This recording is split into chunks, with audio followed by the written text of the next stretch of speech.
The so-called season of giving is over now. Americans spent approximately $50 billion on Christmas gifts. But I wonder if most Americans knew under what conditions those products they bought were made and what it's doing to the people that are making those in the countries around the world. American corporations are seeking out the cheapest labor.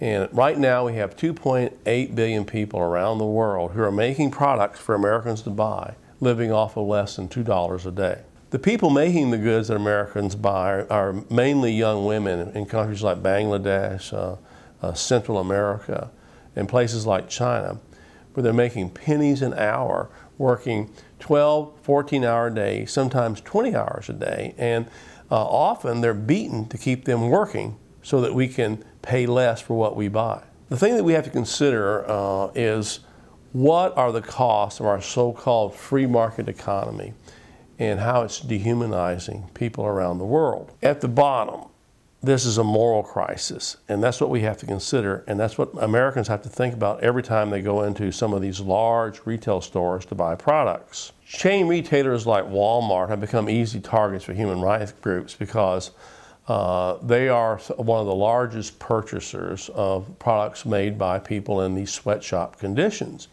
And it's amazing that Walmart was the company at one time that was urging people to buy American, and now they're the largest importer of Chinese goods, and the Chinese are one of the worst slave labor countries in the world. It's not that the mega corporations are the ones that are solely responsible for this problem.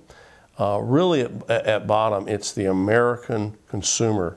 It is us. We're the problem because we're buying the goods and at the same time ignoring what's happening in these countries around the world under these sweatshop conditions. Americans generally have been silent on this issue, and I think one of the most troubling aspects is the silence of major religious groups, both Christian and Jewish, but especially Christians who supposedly emulate Jesus, who cared for the poor and the downtrodden and spoke truth to power for poor people. Not only are Christian groups awash in millions and millions of dollars and could help in this, but if they would just speak out against what's going on and even tell their parishioners not to shop at places that promote sweatshops, they could help change this situation probably overnight.